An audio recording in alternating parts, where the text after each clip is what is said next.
Kamusta mga master? Welcome sa Anime Cup Tagalog. Ang anime recap natin ngayon ay pinamagatang Anohana.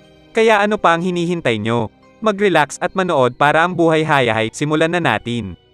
Nakita ng lalaki ang kaluluwa ng kanyang matalik na kaibigan na pumanaw sa isang aksidente. Si Jinta Yademi o mas kilala bilang Jintan ay kinukulit ng isang babaeng nagngangalang Miko Hanma o Menma na tanging siya lang ang nakakakita. Parating sinasabi ni Menma na meron siyang hiling na gusto niyang tuparin ni Jintan pero di niya maalala kung ano iyon. Pero di nagtagal ay napagtanto niyang ang gusto niya palang mangyari ay bumalik sa dati ang kanilang pagkakaibigan. Isa sa mga dati niyang kaibigan na si Naruko, Anaro, Anjo ay bumusita sa bahay ni Jinta para iabot dito ang homework nito. Pero sa totoo lang ang dalawang ito ay hindi magkasundo. Pinakita sa parte ng anime na ito na si Jintan ay minsan lang kung pumasok sa paaralan.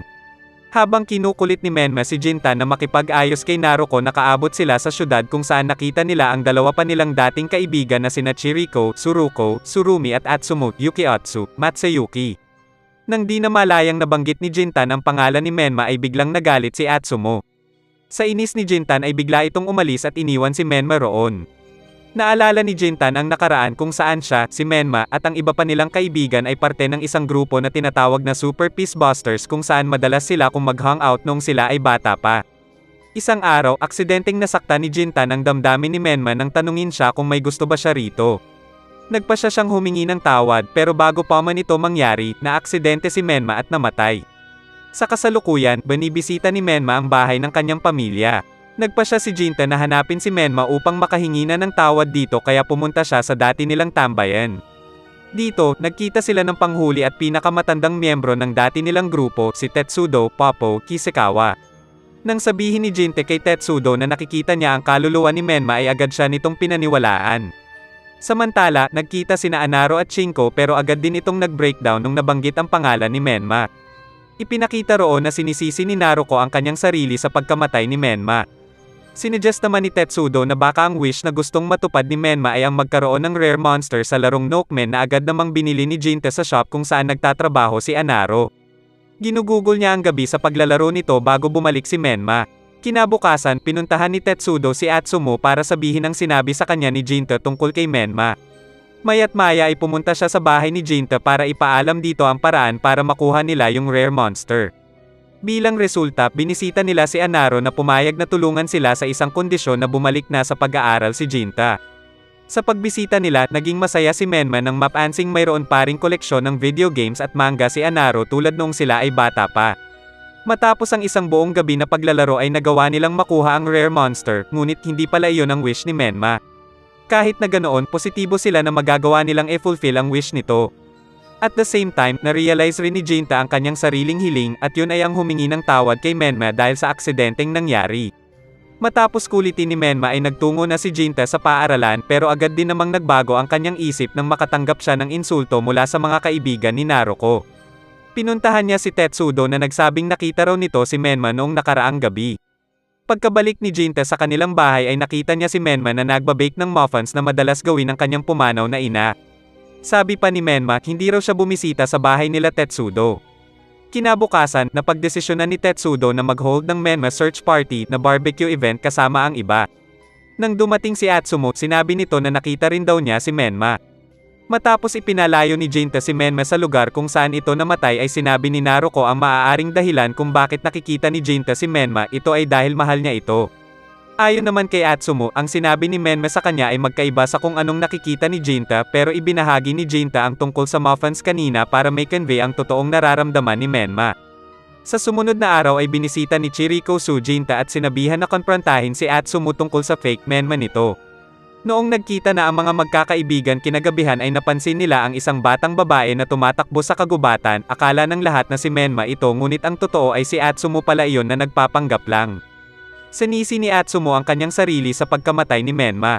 Ni-reveal naman ni Menma ang sikreto na tanging siya at si Atsumo lang ang nakakaalam gamit si Jinta.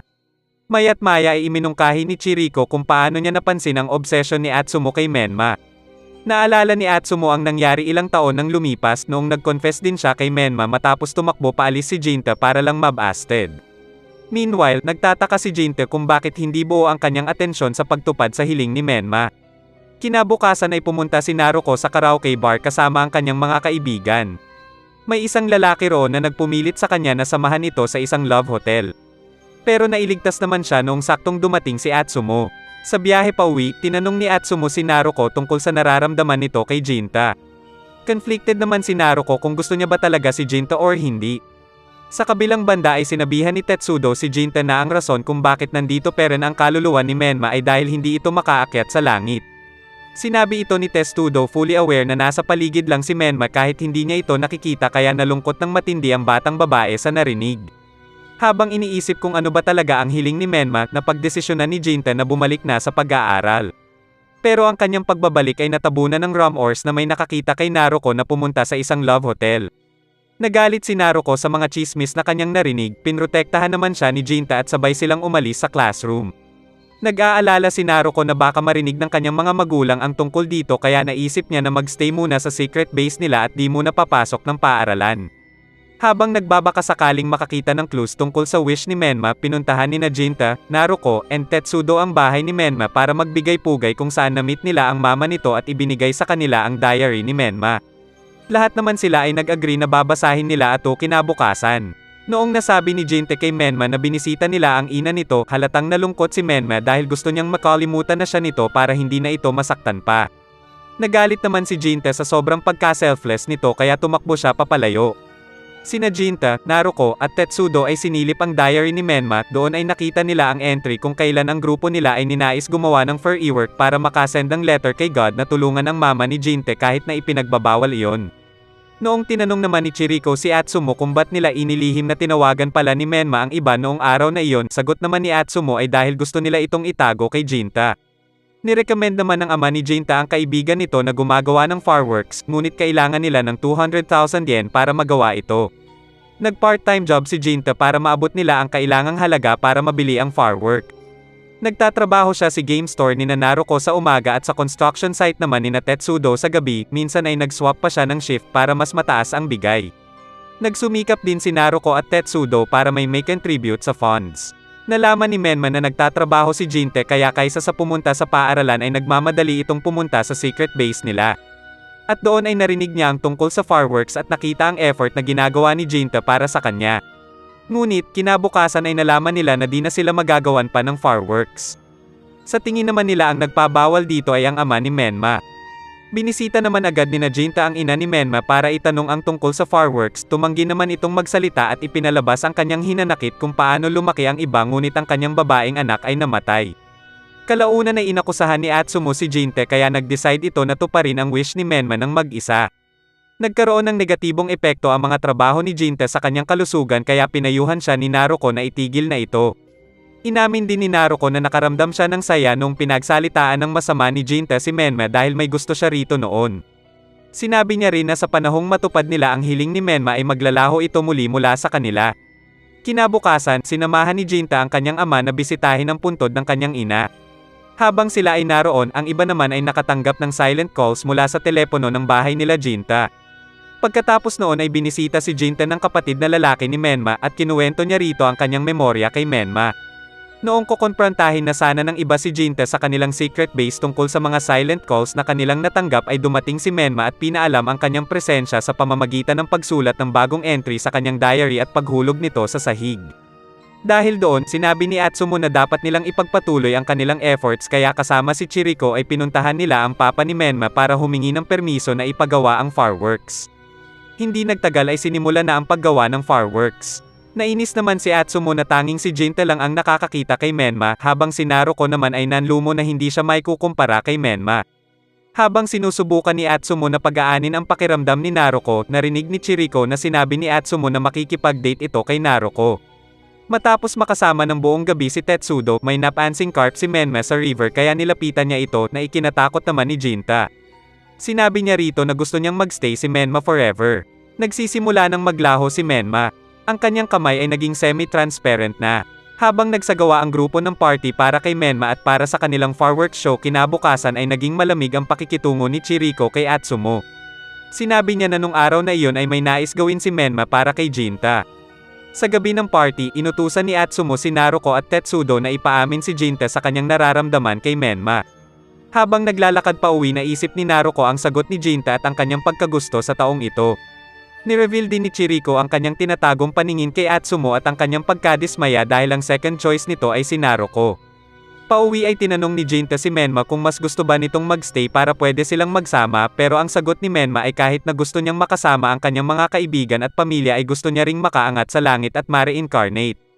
Sa araw na pinakahihintay nila, dumating si Satoshi para makinood habang si Jinta ay nagdadalawang isip na kung itutuloy niya pa ba to. Nais mang pigilan ni Jinta ang pag-launch ng fireworks pero huli na ito masyado.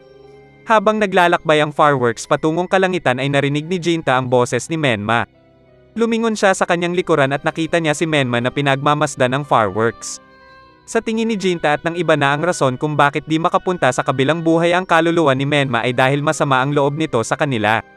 Inamin ni Chiriko na may plano sila ni Menma sa gabing namatay ito na palapitin silang dalawa ni Atsumo na matagal na siyang gusto simula pagkabata pa. Nakita ni Tetsudo ang nangyari kay Menma kaya nakaramdam siya ng matinding guilt simula noong araw na iyon. Isa-isa ay ibinahagi nila ang kanilang pagsisisi sa pagkamatay ni Menma. Umiyak ang lahat. Sinabi ni Jinta sa lahat ang kagustuhan ni Menma na makausap silang lahat kaya sinuggest nila na dalhin si Menma sa kanilang secret base. Kaso, nagsisimula ng maglaho ulit si Menma dahil sa pangakong ginawa nito. Tanggap na ng ina ni Jinta ang kanyang kahihinatnan ngunit nag-aalala ito dahil tinatago ng husto ni Jinta ang kanyang emosyon. Pinanggako ni Menma sa ina ni Jinta na tutulungan niyang matuto ulit na umiyak si Jinta. Kinarga ni Jinta si Menma patungo sa kanilang secret base. Pagkarating nila roon, hindi na niya magawang makita pa si Menma. Si Menma na nalulungkot sa mga nangyayari ay sinabing naglalaro lamang sila ng tago-tagoan. Narinig ito ni Jinta. Habang hinahanap ng grupo si Menma ay nagbilin ito ng huling mensahe para sa lahat. Matapos basahin ang sulat ay tumulo ulit ang kanilang mga luha. Biglang sumigaw si Menma na natagpuan na nila ito. At sa huling sandaling iyon ay nakita at narinig nila ulit si Menma. Sa huling pagkakataon ay nagpaalam sila rito bago ito tuluyang maglaho. Matapos ang lahat ay tuluyan na ngang bumalik sa pag-aaral si Jinte kasama si Naruko habang si Atsumo at Chiriko namang ay naging mas malapit sa isa't isa. Si Tetsudo naman ay pinagpatuloy ang kanyang part-time job at sinubukang mag-aral ulit. Ang huling scene ng anime ay si Jinta at kanyang mga kaibigan ay bumalik sa kanilang secret base para basahin ang final message ni Menma na nakasulat sa isang beam.